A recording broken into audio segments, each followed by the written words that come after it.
Are polytechnic के online classes में मैं मनीष कुमार मौर्य सभी छात्र छात्राओं का स्वागत करता हूं। जैसे कि प्रीवियस क्लास में हमने इलेक्ट्रिकल वेल्डिंग के बारे में पढ़ा था, आज हम उसके विभिन्न प्रकार के टाइप्स के बारे में, टाइप्स ऑफ इलेक्ट्रिकल वेल्डिंग पढ़ेंगे।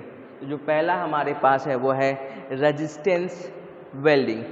Resistance welding is a welding technique, एक ऐसा वेल्डिंग टेक्निक है जो हमारे आज के टेक्नोलॉजी में और मैन्युफैक्चरिंग इंडस्ट्री में सबसे ज़्यादा उपयोग में आने वाला वेल्डिंग मेथड है। मतलब ये सबसे ज़्यादा यूज़ किया जाता है हमारे इंडस्ट्रीज में और हमारे वेल्डिंग टेक्नोलॉजी में सबसे ज़्यादा यूज होने वाला वेल्डिंग टेक्निक कौन सा है? Resistance welding. इसमें क्या होता है, इसमें वेल्डिंग जो होता है कंडक्टिंग स्ट्रॉन्ग, इसके क्या होता है, इसमें हम क्या करते हैं, कंडक्ट करते हैं स्ट्रॉन्ग करंट, क्या करते हैं मेटल को, कॉम्बिनेशन को, जिसको हमको वेल्ड करना है उसके क्रॉस क्या होता है कि हम लोग हाई करंट को उसमें फ्लो करते हैं। जैसे ये मेटल पीस हमारे पास है, इसके बीच में हम लोग हाई करंट करेंगे और यहाँ पर ये जंक्शन फ्यूज होके, मेल्ट होके और चिपक जाएगा और ठंडा होने पर ये सॉलिडिफाइड हो जाएगा और हमारा वेल्डिंग कंप्लीट हो जाएगा। यहाँ जो हीट जनरेट होता है रेजिस्टेंस वेल्डिंग में, उसको हम लोग H बराबर I स्क्वायर RT लिखते हैं, जहाँ पर हमारा जो H है वो हीट जनरेटेड को डिनोट कर रहा है, I जो है करंट इन एम्पियर और R जो है रेजिस्टेंस और resistance of the welding material, जिसको हमको वेल्ड करना है, वेल्डेड, उसका रेजिस्टेंस होगा, और T जो है वो टाइम होगा, कितने टाइम के लिए करंट इसमें हमारा फ्लो कर रहा है। अब बात करते हैं इसमें क्या क्या बेनिफिट होते हैं हमारे रेजिस्टेंस वेल्डिंग में, हमारे पास क्या क्या बेनिफिट होते हैं। तो पहला जो बेनिफिट होता है ये क्या होता है, हाई स्पीड वेल्डिंग होता है। इसमें काफ़ी हाई स्पीड होता है, इजीली ऑटोमेटेड, ये क्या होता है ऑटोमेटेड होता है, मतलब ऑटोमेटिकली काम कर सकता है बहुत आसानी से। और क्या होता है, जहाँ लार्ज प्रोडक्शन करना होता है, जहाँ हमको बहुत ज़्यादा प्रोडक्शन करना होता है कम समय में, वहाँ इसका हम लोग उपयोग करते हैं, लार्ज रेटेड प्रोडक्शन में इसका उपयोग करते हैं। इकोनॉमिकल होता है, मतलब सस्ता पड़ता है कहीं ना कहीं हमारे गैस वेल्डिंग से। अब इसमें क्या क्या लिमिटेशन होता है, जो इसमें लिमिटेशन क्या क्या होता है रेजिस्टेंस वेल्डिंग में, पहला ये रहता है कि ये क्या होता है, इसका जो इनिशियल इक्विपमेंट रहता है, जैसे ट्रांसफार्मर हो गया जो कि हमारा इस करंट ज़्यादा हाई करंट देता है, और जो सारे इक्विपमेंट रहता है, इनिशियल कॉस्ट जो रहता है इक्विपमेंट का वो थोड़ा ज़्यादा रहता है। और इसमें क्या रहता है, इसमें जो लोअर टेंसाइल एंड फेगुअल स्ट्रेंथ रहता है, मतलब अगर हम ज़्यादा कहीं ना कहीं फेगुअल देते हैं, ज़्यादा दबाव देते हैं, तो वेल्डिंग हमारा कहीं ना कहीं टूट सकता है। अगर वेल्डिंग पर हम देंगे लो फेगुअल, ज़्यादा लो नहीं, पर कई बार क्या होता है, कई बार अनबैलेंस कंडीशन में ब्रेक हो सकता है।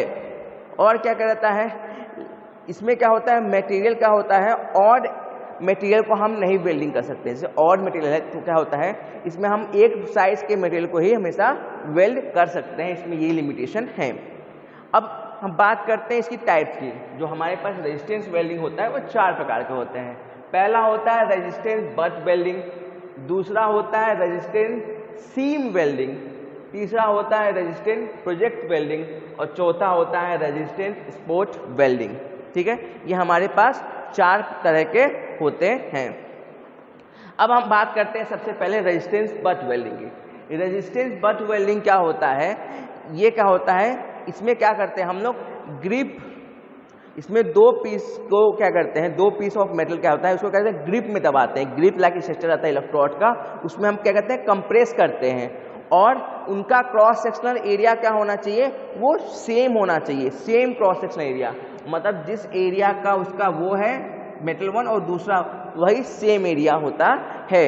और इसमें क्या होता है, इसमें हम इसको दबाव डाल के उसमें प्रेशर अप्लाई करते हैं एक सफिशिएंट अमाउंट में, और उसके बाद हीट को उसमें जनरेट करते हैं बाय रेजिस्टेंस हीटिंग, और उसके बाद क्या होता है, उसके सरफेस में हीटिंग होने पर ये दोनों पॉइंट क्या होता है, मेल्ट होके ऐसे मर्ज हो जाता है या वेल्ड हो जाता है।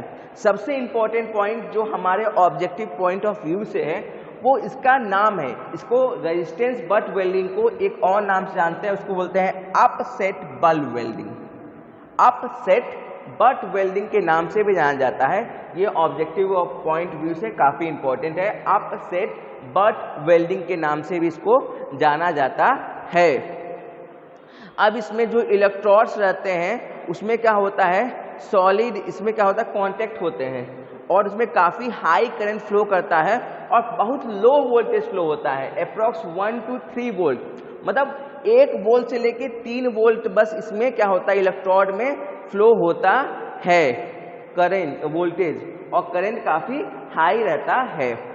अब बात करते हैं इसमें जो जब हीटिंग प्रोड्यूस होता है तो जो हीटिंग जोन रहता है, मतलब ये वाला हिस्सा, ये वाला जो हिस्सा है डॉटेड हिस्से के अंदर, इसका जो टेम्परेचर रहता है वो अप्रॉक्स जो रहता है 870 डिग्री सेल्सियस से लेके 900 डिग्री सेल्सियस। ये ऑब्जेक्टिव पॉइंट ऑफ व्यू से बहुत इंपॉर्टेंट है कि रेजिस्टेंस बट वेल्डिंग में कितना टेम्परेचर रहता है, जहां पर दोनों के ज्वाइंट पर वेल्डिंग जोन, इसको क्या बोलते हैं हम लोग, वेल्ड जोन बोलते हैं, ठीक है, वेल्ड जोन बोलते हैं इसको, जहां पर वेल्डिंग हम लोग कर रहे हैं उसको क्या बोलेंगे, वेल्ड जोन। तो यहाँ जो वेल्ड जोन का टेम्परेचर रहता है वो 870 डिग्री सेल्सियस से लेके 900 डिग्री सेल्सियस तक रहता है, और एक तरह का ये मतलब मोम लाइक स्ट्रक्चर होता है, मतलब बहुत मुलायम हो जाता है। इतने पर क्या मेल्टिंग पॉइंट रहता है नियर अबाउट हर मटेरियल का 1200-1500 के आसपास। तो इस समय पे क्या होता है, काफ़ी मोम, मतलब काफ़ी मेल्टेबल टाइप का प्लास्टिकल फॉर्म में आ जाता है मेटल, इतने टेम्परेचर पर मैक्सिमम मटेरियल जो होता है, जो मेटल रहता है वो आ जाता है। और क्या होता है, जैसे हमारा हीटिंग प्रोसेस चालू होता है, मेल्ट करता है, और जब हमारा मेल्टिंग कंप्लीट हो जाता है तो वैसे हम क्या करते हैं, करंट को ऑफ कर देते हैं, और जैसे हम करंट ऑफ करते हैं ये धीरे धीरे क्या होता है, 1-2-4-5 सेकेंड में क्या होता है, सॉलिडिफाइड हो जाता है, सॉलिड फॉर्म में आता है और हमारा वेल्डिंग कंप्लीट हो जाता है। और ये जो वेल्डिंग होगा वो किस पर डिपेंड करेगा, जो वेल्डिंग हो रहा है वो क्या करेगा, हमारे किस पर करेगा, मेटल पर डिपेंड करेगा। किस पर करेगा, मेटल पर, कौन सा मेटल को हम वेल्ड कर रहे हैं। दूसरा किस पर करेगा, सरफेस कांटेक्ट कौन सा है, मतलब सरफेस कांटेक्ट, मतलब जो कांटेक्ट है वो कितना बड़ा है, कितना क्रॉस सेक्शनल एरिया का है। और जो सबसे इंपॉर्टेंट है वो है प्रेशर, कि हम कितना उस पर दबाव डाल रहे हैं, कितना प्रेशर उस पर अप्लाई कर रहे हैं। अब बात करते हैं इसमें क्या क्या एडवांटेज रहते हैं हमारे रेजिस्टेंस बट वेल्डिंग में। इसमें क्या एडवांटेज रहता है, इसमें क्या है कि इसमें यूनिफॉर्म वेल्डिंग होता है हमारे क्रॉस सेक्शनल एरिया में, एक बराबर एक यूनिफॉर्म वेल्डिंग होता है फ्रॉम इनर पोर्शन, अंदर के पोर्शन लेके बाहर तक आउटर पोर्शन में पूरा एक यूनिफॉर्म वेल्डिंग होगा पूरे क्रॉस सेक्शनल एरिया में।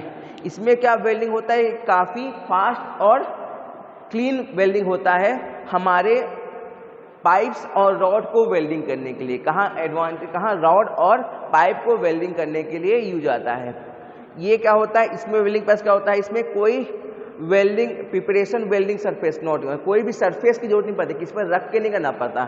हम जिसको वेल्ड करना होता है उसी को एक प्रेसिंग इलेक्ट्रोड्स के बीच में डालते हैं, वो अपने आप वेल्ड हो जाता है जब हम सप्लाई करते हैं। ये काफ़ी चीप होता है, एडवांटेज क्या होता है, ये काफ़ी सस्ता होता है। उसके बाद इसकी इफिशियंसी काफ़ी हाई रहती है, मैक्सिमम इफिशियंसी रहती है। और इसमें क्या होता है, इसमें मेल्टिंग टेम्परेचर क्या होता है, काफ़ी अच्छा से हम लोग कांस्टेंट कर पाते हैं, जो कि हमारा अनकंट्रोल नहीं हो पाता। मतलब जो मेल्टिंग करते हैं दोनों के बीच में, जो फ्यूजन करते हैं वेल्डिंग जोन का, वो अनकंट्रोल नहीं हो पाता है। डिसएडवांटेज क्या है, इसके भी कुछ डिसएडवांटेज क्या होता है, एक्सट्रीम हाई करंट।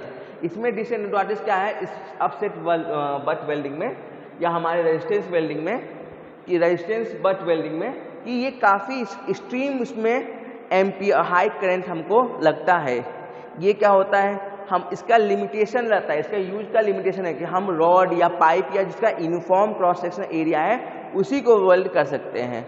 और हम नॉर्मली क्या होता है, वेल्डिंग जो करते हैं वो 10 mm डायमीटर के सरफेस का ही कर पाते हैं बट वेल्डिंग में। और इसमें जो इलेक्ट्रोड जो होते हैं, वो जो इलेक्ट्रोड्स होते हैं उसमें कई बार क्या होता है, वियर एंड टियर की वजह से, मतलब घिसाव की वजह से, जो दबाते हैं, जो प्रेशर जनरेट करते हैं दोनों प्लेट्स के बीच में, तो वो क्या होता है, कई बार घिसने की वजह से खराब हो जाने पर हमारा हीटिंग यूनिफॉर्म नहीं हो पाता है।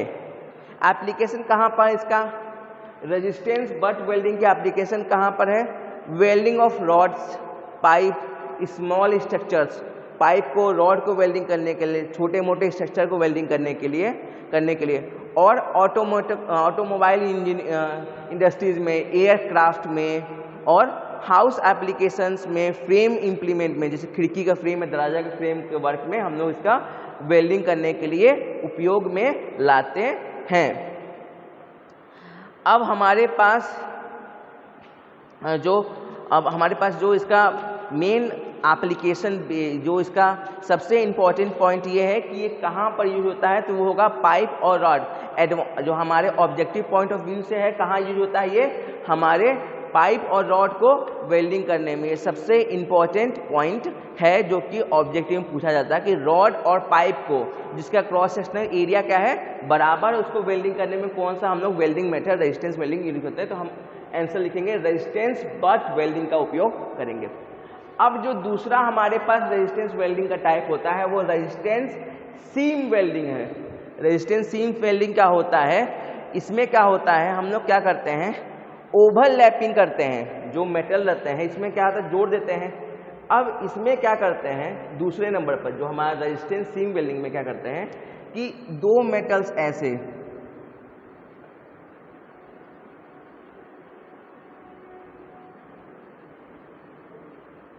ये ऐसे ओवरलैप करते हैं, ये ए है ये बी है, इनको ओवरलैप करते हैं, एक ऊपर रख देते हैं, ऐसे ओवरलैपिंग करके हम लोग इसको वेल्डिंग करते हैं। सीम वेल्डिंग जो ऑब्टेन करता है ओवरलैपिंग करके हम, या उसको बट पीस करके उसको हम लोग वेल्डिंग करते हैं। इसमें जो वेल्डिंग करंट रहता है वो काफ़ी हाई रहता है और कुछ केसेस में वो 5000 एम्पियर तक, मतलब कुछ केसेस में, जैसे हाई एप्लीकेशन में इसका जो होता है 5000 एम्पियर तक इसमें जाता है कई केसेस में। इसमें जो इसमें क्या होता है, व्हील लगा रहता है, क्या होता है, चक्का नुमा रहता है, ऐसे इलेक्ट्रोड क्या रहता है, व्हील नुमा रहते हैं। और यहाँ पर हमारा प्लेट रहता है, ऐसे रहता है, यहाँ पर हमारा ओवरलैप रहता है, ऐसे ये ओवरलैप रहता है। तो कहीं ना कहीं एक दबाव बनता है, ओवरलैप रहता है, तो एक ये व्हील रहता है, जो इसको व्हील के थ्रू हम लोग इलेक्ट्रोड को दबाते हैं और यहाँ जो प्रेशर अप्लाई किया जाता है, हमारा फोर्स एक्ट किया जाता है व्हील्स पर, वो अप्रॉक्स जो रहता है 6 किलो न्यूटन रहता है, जो कि अप्रॉक्स हमारा रहता है ½ टन, मतलब आधे टन के बराबर उसमें भार अप्लाई किया जाता है। उसके बाद हाई करंट सप्लाई करके हमारा वेल्डिंग किया जाता है, जो कि इन व्हील्स के द्वारा, एक चक्का नुमा स्ट्रक्चर रहता है जिसके थ्रू दबाते हैं और हमारा वेल्डिंग होता है। जो वेल्डिंग स्पीड रहती है इसकी जो रहती है वो 12 फीट पर मिनट रहता है। मतलब objective of point of view से याद रखेंगे, इसकी जो वेल्डिंग स्पीड रहती है वो 12 फीट पर मिनट तक रहती है, 12 फीट पर मिनट तक रहती है इसकी वेल्डिंग स्पीड। और जो दूसरा जो है इसका जो कितने एम्पियर तक जा सकता है इसमें हाई करंट, वो है 5000 एम्पियर तक जा सकता है। अब क्या होता है, कई बार जो व्हील्स रहते हैं वो काफ़ी हीटेड हो जाते हैं और हम नहीं चाहते कि हमारे इलेक्ट्रोड जो हो वो खराब हो, तो हम क्या रहता है, जो इलेक्ट्रोड को कूल करने के लिए एयर और वाटर कूल्ड मेथड यूज़ करते हैं, जिससे हमारे इलेक्ट्रोड जो व्हील्स हैं वो कूल अप हो सके, ठंडे हो सके, ताकि हमारे इलेक्ट्रोड खराब ना हो। अब इसमें क्या होता है कि ये जो होता है इसमें दो तरह के हमारे, इसमें भी दो टाइप के हम सीम वेल्डिंग करते हैं। पहला जो होता है स्टिच वेल्डिंग। स्टिच वेल्डिंग जो होता है, स्टिच वेल्डिंग, इसमें क्या होता है, जैसे हम स्टिच करते हैं, मतलब ऐसे बनेगा, कोई दो मेटल है ऐसे, तो यहाँ पर ऐसे ऐसे ऐसे, मतलब थोड़ी थोड़ी गैपिंग पर होता है, उसको हम लोग बोलते हैं स्टिच वेल्डिंग। उसके बाद क्या होता है, रोल वेल्डिंग। रोल वेल्डिंग में क्या होता है, इसमें हम रोल पूरा एक यूनिफॉर्म वे में हमारा वेल्डिंग होता है, पूरे सरफेस पर जो ज्वाइन करना है उस पूरे सरफेस पर एक यूनिफॉर्म वे में हमारा वेल्डिंग होता है। अब इसमें क्या होता है, इसके एडवांटेज क्या होते हैं, इसमें क्या होता है, इसका जो प्रोडक्शन रेट रहता है, क्यों, इसका प्रोडक्शन रेट काफ़ी हाई रहता है, मतलब क्यों, क्योंकि ये 12 फीट पर मिनट वेल्डिंग करता है, इसलिए इसका प्रोडक्शन रेट क्या होता है, ज़्यादा होता है। और इसमें ये कहाँ सूटेबल रहता है, ऑटोमोबाइल इंडस्ट्री में, जहाँ पर हमको कार की बॉडी वगैरह वेल्ड करनी होती है, वहाँ ज़्यादा सूटेबल होता है। और इसमें क्या होता है, लेस लॉस होता है, इसमें लॉस कम होता है, क्योंकि ओवरलैपिंग होने की वजह से हमको बहुत अच्छा वेल शेप्ड वेल्डिंग मिलता है, जो कि हमको ज्वाइंटिंग फॉर्म में अच्छा रहता है, हमको उसमें फर्दर ग्राइंडिंग वगैरह नहीं करना पड़ता है। इसमें क्या डिसएडवांटेज रहता है, इसका कॉस्ट जो रहता है वो कंपेरेटिवली इससे रेजिस्टेंस वेल्डिंग से ज़्यादा रहता है, कॉस्ट थोड़ा ज़्यादा रहता है इसका इक्विपमेंट के। और इसमें क्या होता है, इसमें हम क्या करते हैं, जो वेल्डिंग रहता है, वेल्डिंग थिकनेस जो रहती है, जो वेल्डिंग करते हैं वेल्डिंग जोन की थिकनेस रहती है यहाँ पर, वो क्या रहता है, वो 3 mm से ज़्यादा नहीं रहती है। मतलब जो वेल्डिंग जोन की थिकनेस रहेगी वो 3 mm ही रहेगी, उससे ज़्यादा नहीं रह सकती है। और इसमें जो वेल्डिंग होता है हम बस स्ट्रेट लाइन में कर सकते हैं, मतलब स्ट्रेट लाइन में ही हम इसमें वेल्डिंग कर सकते हैं। ये इसके डिसएडवांटेज हैं इसके सीम वेल्डिंग के। अब इसके एप्लीकेशन क्या होते हैं, सीम वेल्डिंग क्या होता है, ये होता है एडॉप्ट किया जाता है मेटल थिक रेंजिंग, मतलब जो मेटल होते हैं जिनकी जो थिकनेस होती है वो 0.25 mm से लेके 3 mm तक जिसकी थिकनेस रहती है उनको वेल्डिंग करने के लिए उपयोग किया जाता है सीम वेल्डिंग को, ठीक है। उसके बाद इसका अप्लाई क्या है, production of tank, boxes, tube, जैसे हमारे पास जो कंटेनर आते हैं, गैस कंटेनर्स या कोई ट्यूब आता है या कोई बॉक्स आता है मेटेलिक, उनको वेल्डिंग करने के लिए उपयोग करते हैं, जहाँ पर हम लोग लिक्विड भरते हैं। जैसे हमारे जो वाटर टैंकर्स होते हैं जो ट्रक्स या लॉरी पर रहते हैं, या जो हमारे गैस टैंकर रहते हैं, उनको बनाने के लिए उपयोग किया जाता है इस टाइप के वेल्डिंग को। इसका वेल्डिंग का उपयोग हम किससे करते हैं, स्टेनलेस स्टील को वेल्डिंग करने के लिए, एल्युमिनियम को वेल्डिंग करने के लिए, एल्युमिनियम के अलॉय को वेल्डिंग करने के लिए, निकल को वेल्डिंग करने के लिए और जगह इसका उपयोग करते हैं। अब बात करते हैं जो तीसरा हमारा होता है रेजिस्टेंस प्रोजेक्ट वेल्डिंग। इसमें क्या होता है, हम उसको रॉड के थ्रू, मतलब इलेक्ट्रोड, जैसे हम पहले दिन क्लास में रहते हैं इलेक्ट्रिकल वेल्डिंग में एक रॉड रहता है, उसके थ्रू जहाँ पर हमको वेल्डिंग करना तो वहाँ हम प्रोजेक्ट करके उसको वहीं पर सप्लाई देके वहीं हम वेल्डिंग करते हैं। ये क्या होता है, इसमें क्या होता है, हमको पूरे वेल्डिंग नहीं करते, हम एक पर्टिकुलर, जैसे ये सरफेस है हमारा, ये सरफेस है, इसके मतलब 2-3 जगह कर दिए वेल्डिंग, जहाँ हमको बस एक छोटे एप्लीकेशन में इसका उपयोग करते हैं, जहाँ हमको लार्ज इन्वेस्टमेंट नहीं करना होता है, हमारे डोमेस्टिक पर्पस में हमको वेल्डिंग करना होता है, वहाँ हम लोग ये वेल्डिंग एप्लीकेशन करते हैं। अब इसके एडवांटेज क्या होते हैं, ये क्या होता है, ये क्विक होता है, मतलब बहुत जल्दी होता है, और इसमें हम जो नंबर्स ऑफ स्पोर्ट होते हैं वो काफ़ी ज़्यादा होते हैं, मतलब जो वेल्डिंग के स्पोर्ट होते हैं वो काफ़ी ज़्यादा होते हैं। जैसे हमारे ये 2 मेटल पीसेस हो गए ऐसे, तो यहाँ स्पोर्ट की वेल्डिंग जो होती है वो काफ़ी ज़्यादा में हम कर पाते हैं एक साथ, स्पोर्ट वेल्डिंग हम आसानी से इसमें कर पाते हैं। इसमें लार्ज क्वांटिटी ऑफ प्रोडक्शन होता है और इसमें कोई थिकनेस लिमिटेशन नहीं रहता, मतलब मेटल का साइज कोई भी हो, हम इसमें ऐसा कोई लिमिटेशन नहीं है कि इसका थिकनेस इतनी होना चाहिए। मतलब ये सबसे वर्सेटाइल है, मतलब सबसे ज़्यादा यूज़ करने वाला जो होता है वही होता है कि ये होता है आपका रेजिस्टेंस प्रोजेक्शन वेल्डिंग, क्योंकि काफ़ी ज़्यादा इसमें क्या होता है, कोई थिकनेस का लिमिटेशन नहीं रहता है। इसमें क्या है, इलेक्ट्रोड की लाइफ जो रहती है काफ़ी ज़्यादा रहती है। जो चौथा एडवांटेज है, इलेक्ट्रोड की लाइफ क्या होती है, काफ़ी ज़्यादा रहती है, और इसमें हम बहुत पास में वेल्डिंग करना बहुत ही पॉसिबल होता है, और ये काफ़ी एक्यूरेट होता है, बहुत ज़्यादा एक्यूरेट होता है, एक्यूरेसी काफ़ी इसकी अच्छी रहती है, और इसमें क्या होता है, वेस्टेज नहीं होता है, जो इलेक्ट्रोड का हमारे वेस्टेज होता है वो इसमें नहीं होता है।